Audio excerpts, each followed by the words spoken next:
I knew something had changed the moment the noises outside stopped sounding like groans. For months, the infected had been predictable, mindless, furious, loud. But that night, as the wind scraped against the shattered windows of our shelter, I heard something else, something soft, something deliberate. A voice so faint I thought it was my mind finally cracking. But then I heard it again. A whisper, and it was calling someone's name. At first, nobody believed me. Stress does strange things to the brain, and sleep has become a luxury we can't afford. But around midnight, when the temperature dropped and the air grew unnaturally still, the whispering returned. This time, closer, much closer. It slithered through the broken holes of the old school where we were hiding, echoing in a way that made every hair on my body rise. I pressed my ear against the cold concrete wall, praying it was just wind. It wasn't. Through the cracks in the boarded windows, we saw them. 3 infected figures standing unnaturally still in the middle of the street, their heads tilted in perfect synchronization, as if listening to something we couldn't hear. Their bodies twitched with a kind of awareness we had never seen before, and then, in one sickening moment, all 3 lifted their heads toward us. Their lips began to move, not screaming, not growling, whispering. One of them whispered my name. Panic tore through the shelter like wildfire. We backed away from the windows, hearts racing, minds refusing to accept what we had just witnessed. The infected weren't supposed to think. They weren't supposed to communicate. They definitely weren't supposed to recognize us, but somehow they did. And the whispering, it was getting louder, closer, coordinated. That's when we understood the truth. The outbreak wasn't evolving, it had already evolved. And whatever the infected had become, it was smarter than us, hunting us, learning us. And there was no place left to hide. If you're hearing this, it means you're still alive. And if you're still alive, then you already know the world didn't end in fire or war or anything as dramatic as the movies promised. It ended quietly, one whisper at a time. We never understood how the infection truly worked. We only knew it spread fast, killed faster, and brought the dead back with a hunger that never stopped. But what happened the night they began to whisper? That was the moment everything changed for us. The night we realized survival wasn't just about hiding anymore. It was about staying one step ahead of something that was learning. I'll tell you exactly what happened. But before we go any deeper into this nightmare, I need you to do something for me. Subscribe to this channel, like this video, and leave a comment telling me your country and city. Because out here, knowing where survivors still exist matters more than you think. Every new voice helps us map what's left of the world, and every story shared keeps someone else alive just a little longer. We're building more than a channel. We're building a signal, a beacon in all this darkness. Tonight's story is one I've tried to forget. It was the moment when the infected were no longer just shadows outside the window. They became something worse, something aware. And once they spoke my name, once they whispered it like they had known me their whole lives, I understood that we weren't the hunters anymore. We were the prey. What follows is the truth of that night, told exactly as I lived it. Stay with me, listen closely, and remember, if you ever hear the infected whispering, run before they finish your name. The night the whispering began, I was on watch duty. We rotated shifts to stay alive, but fatigue had become a silent killer of its own. Every night felt heavier than the last, and our bodies were running on the thin edge between adrenaline and collapse. I sat near the shattered window of the old school library, the moonlight cutting through dust-filled air like a blade. My flashlight was dying, the batteries on their last breath, and the silence outside felt wrong, too complete, too deliberate. It was the kind of quiet predators make before they strike. I tried to keep my breathing steady. The infected usually roamed in chaotic patterns, crashing into walls, snarling at movements only they could sense. But that night, Nothing moved. No dragging footsteps, no guttural growls. Just the subtle rattle of a loose metal sign swinging in the wind somewhere down the street. I leaned forward, tightening the grip on my rusted knife. Not because I expected to use it, but because holding something grounded me, made me feel less powerless. That was when I heard it. A single whisper, faint as a breath slipping through a crack. It wasn't coming from outside. It was inside the building. I froze, my muscles locking in place, my lungs refusing to pull in air. The voice was too soft to understand, but it carried a rhythm, almost like someone repeating a word over and over.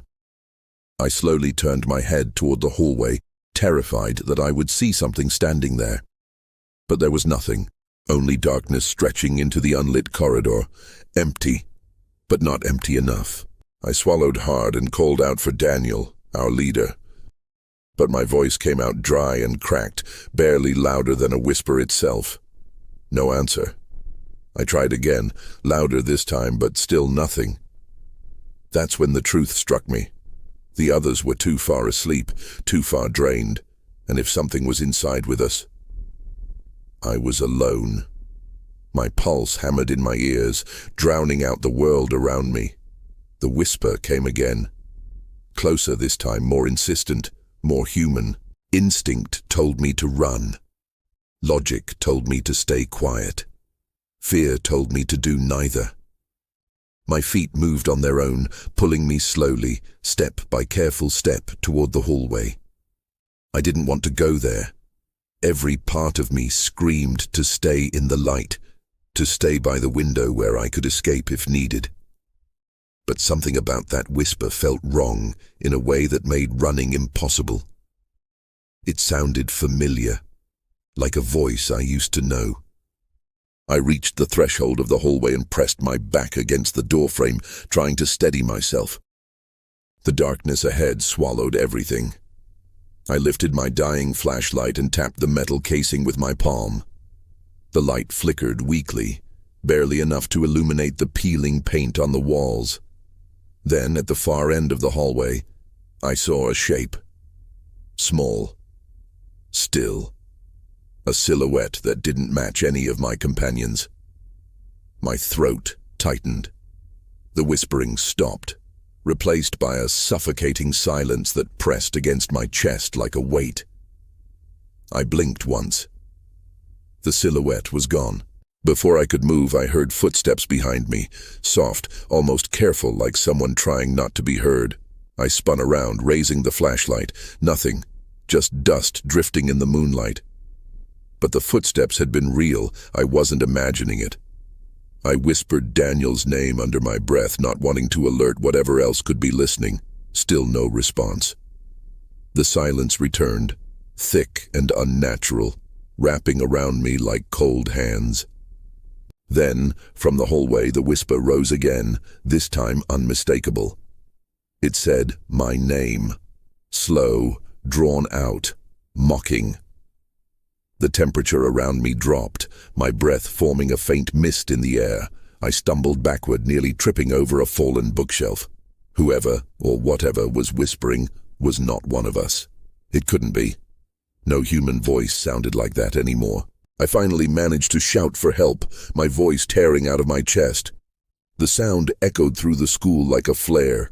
Lights snapped on, doors opened, my team rushed out, weapons raised. But when they reached me, the hallway was silent and empty. No whisper, no silhouette, no sign anything had been there at all. But I knew what I had heard, and I knew who it had spoken to, me. When the others gathered around me, their faces pale and tight with worry, I tried to explain what I had heard, but the words felt fragile, ridiculous even to me. Daniel knelt beside me, his flashlight steady, his expression unreadable. "A whisper?" he repeated quietly, as if testing the weight of the word. I nodded, my breath still shaky. The others exchanged looks that were part fear, part disbelief. Whispering wasn't something the infected did. Not until now. But the way Daniel's jaw tightened told me he believed something had happened, just maybe not what I claimed. He rose to his feet and motioned for everyone to follow him down the hallway. I wanted to protest, to tell him not to go into that darkness, but the words stuck in my throat. The beam of his flashlight swung across cracked tiles and peeling walls, illuminating nothing but stale dust and forgotten desks. "Nobody else leaves this room alone again," he said, his voice firm. It wasn't a reassurance. It was a warning. The kind you only make when you know you're outmatched and out of ideas. We reached the spot where I had seen the silhouette. Daniel knelt, sweeping his light across the floor. No footprints, no blood. Nothing disturbed except a few scattered papers that fluttered with the draft. "Maybe it was the wind," someone muttered. Daniel didn't respond. His silence told me he didn't believe that any more than I did. The infected didn't whisper names. They didn't hide. They didn't stand still and wait. Not before tonight. Something was changing. Something we weren't prepared for. After searching the hallway twice, Daniel ordered everyone back to the library. He stayed in the hall for a moment, staring into the darkness like he expected something to materialize. When he finally returned, he shut the door behind him and slid a desk in front of it. "We double the watch shifts," he said, 2 awake at a time. His voice was calm, too calm. That was how he hid fear, from others and maybe from himself. He didn't ask if anyone objected. None of us dared. The others eventually went back to their sleeping mats, trying to drift into uneasy rest. But I knew sleep wouldn't come for me. I sat near the boarded window again, hugging my knees, trying to convince myself I hadn't imagined the whisper. But no matter how hard I tried, the memory replayed in my mind with painful clarity. The shape, the silence, the voice, my name. It hadn't been a hallucination. Something had been there with me. An hour passed. Maybe more. Daniel stayed awake with me for the first double watch shift. He sat across the room, sharpening his hatchet with slow, steady motions. The rasping sound scraped the silence like a blade. "You're sure it said your name?" he asked suddenly, not looking up. The question hit harder than I expected. I hesitated, then nodded. "Yeah," I whispered. "It wasn't random. It knew me." Daniel paused mid-stroke. The hatchet hovered in his hand. Then he continued sharpening it, a little faster this time. "What if," I began slowly, "they're not losing themselves? What if they're gaining something?" Daniel finally set the hatchet down. He met my eyes, and the look he gave me chilled my blood. "Let's hope you're wrong," he said. "Because if they're learning, we're not just running from monsters anymore. We're running from something that thinks." His voice dropped lower. "And thinking enemies always win eventually." That was when we heard it again. Not a scream, not a growl, a whisper. Faint, drifting through the cracks in the boarded window like cold breath sliding over glass. Daniel stood so fast his chair toppled over. The whisper came again, this time unmistakable. Not my name, not anyone's name, just one chilling word stretched across the night like a warning. "Inside." My heart dropped.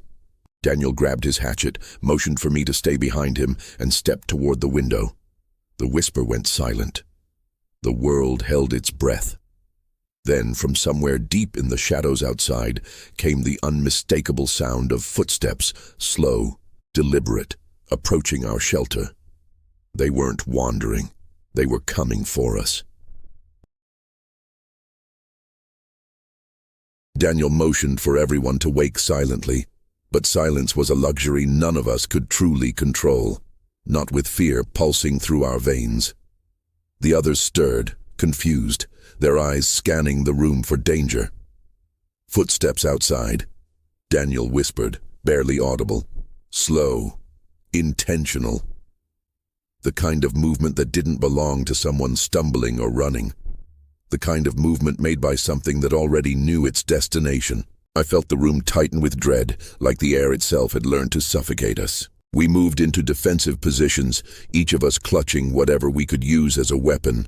Pipes, knives, rusted tools. My hands trembled as I wrapped my fingers around the handle of a crowbar. The whispers had stopped, but that only made things worse. At least the whispers gave us a direction, a warning. The silence we faced now felt like a trap. Daniel crouched near the window, peering through a crack in the wood. His eyes widened slightly. "There's someone out there," he breathed. "But they're not moving anymore." I crawled closer, my heart hammering so hard it felt like it might rip through my ribs. I pressed my face near the crack, careful not to make a sound. At first I saw nothing but shadows stretching across the empty street. Then, as my eyes adjusted, I saw a figure standing at the edge of the road, completely still, facing us. Its posture too rigid, too controlled.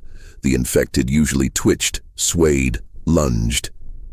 This one waited. The sight chilled me deeper than any scream ever had. Suddenly a sharp metallic clang echoed from the other side of the building. We all jumped. Someone, or something, had knocked over the trash bins near the cafeteria doors. Daniel cursed under his breath. "They're surrounding us." He reached for his bag and pulled out the flare gun we'd been saving for emergencies. The bright red casing looked almost hopeful in his hands. But we all knew the truth. A flare wouldn't save us. It would just let the world know where to find our bodies.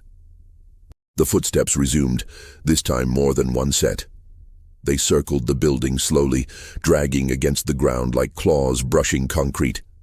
We heard fingers tapping against walls, long, patient strokes, like they were mapping the school structure. Then a whisper filtered through the cracks again. A new voice, a deeper one, not calling a name this time, speaking a word that made my skin crawl. "Open." The infected didn't speak commands, they didn't strategize. But the message was unmistakable. Daniel shook his head violently, as if trying to reject reality. "They can't think like this. They just can't." But the tremor in his voice proved otherwise. He looked at each of us then, his eyes scanning our faces. "We need to move. Now, before they figure out how to break in." His words were enough to snap us into motion. We began gathering what little supplies we had. Water bottles, canned food, blankets. My hands moved automatically, but my mind stayed fixed on the whispers pressing against the walls. A sudden, thunderous crash made the building shake. An entire row of lockers had slammed onto the floor somewhere near the east hallway. The infected were not just circling anymore. They were testing the structure, finding weak points, learning where to strike. I felt panic clawing up my throat. "They're going to get in," I whispered. Daniel didn't deny it. He simply said, "Then we leave before they do." We slipped into the back corridor, staying low, stepping quietly. Every sound in the school felt amplified, each footstep echoing like an alarm. As we neared the emergency exit, I noticed something on the floor, a smear of dark, sticky fluid. Blood, but not fresh, thick, old, leading toward the door, the kind of trail left when something drags itself after prey. I wanted to turn back. My entire body screamed to stop, but stopping meant dying. Daniel pushed the bar on the emergency door slowly, making no sound. Cool night air seeped in. The outside looked empty, too empty. He held up a hand to signal us to wait, then leaned out slightly to check the corners. For a moment the world felt still, almost safe. Then he recoiled, eyes wide with terror. "Run," he whispered. Something was standing right above the doorframe, waiting for us. Daniel didn't need to repeat himself. The terror in his voice was enough to propel all of us into motion. The creature clinging above the doorframe shifted, its limbs stretching in unnatural angles, its joints bending like broken branches. It turned its head slowly, too slowly. like it was savoring the moment we realized we'd walked into its trap. Its white, hollow eyes fixed on us, and for a heartbeat, none of us moved. Not even to breathe. Then the creature whispered, a sound so quiet and so close it felt like it crawled directly into my ear. Stay. The word nearly rooted my legs to the ground. But Daniel shoved me from behind, snapping the spell, and we burst forward as the creature dropped. It hit the ground on all fours with a bone-cracking thud, its body contorting like muscle and bone no longer followed natural rules. It lunged at us, but Daniel fired the flare gun directly into its face. The flare exploded in a white-hot burst, lighting the entire corridor like daylight. The infected shrieked, its skin blistering as it stumbled back into the shadows. "Move," Daniel shouted, tossing aside the empty gun. We sprinted through the doorway into the open night, our feet slamming against cracked pavement. Behind us, the creature hissed, a sound so sharp it sliced through the air like glass. But more sounds joined it. Footsteps, dozens of them. The infected weren't just near the school, they were already surrounding it. We bolted toward the alley behind the building, hearts pounding, lungs clawing for air. The alley was a narrow corridor of darkness, the moonlight barely reaching the walls. We ran without looking back, the whispering growing louder with each step. Not words now, patterns, like a language being formed out of broken voices. The walls on either side scraped our shoulders as we pushed forward. At the far end of the alley, a chain-link fence loomed like a final insult. Daniel dropped to one knee, lacing his fingers to give us a boost. One by one we climbed, scraping our hands, tearing skin, but we didn't stop. When my foot hit the top of the fence, I dared a glance over my shoulder. They were there, at least 15 infected, moving in perfect coordination, no stumbling, no chaotic swarming. They advanced like soldiers. When they saw us climbing, their mouths opened in unison, and they whispered a single drawn-out word that didn't feel spoken but intended. "Come." I dropped to the other side, my legs buckling under the impact. Daniel climbed last, kicking at the hands, reaching for his boots. When he landed beside us, we took off again, sprinting across an overgrown field behind the school. The grass slapped against our legs, the earth uneven, our breaths now ragged and desperate. Ahead of us, the dark outline of an old service tunnel entrance appeared, a concrete arch half buried in vines. It was a risk, a tight space, a potential dead end. But open ground meant death. We squeezed inside the tunnel one at a time, the air thick and stale, smelling of rust and mold. The darkness consumed everything. Daniel used his lighter to illuminate the interior. Cracked walls, old pipes, stagnant water pooled along the floor.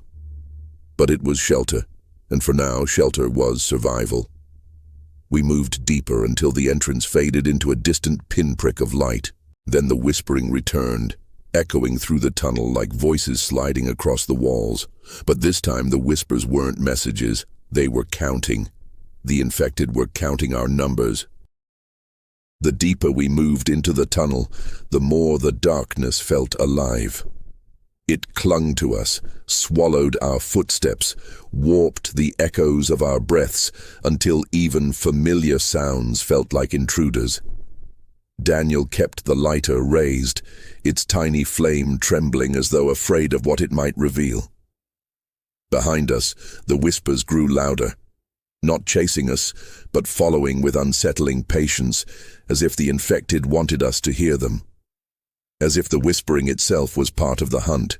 The tunnel widened slightly, enough for us to walk side by side. Stagnant water pooled around our ankles, cold and foul-smelling.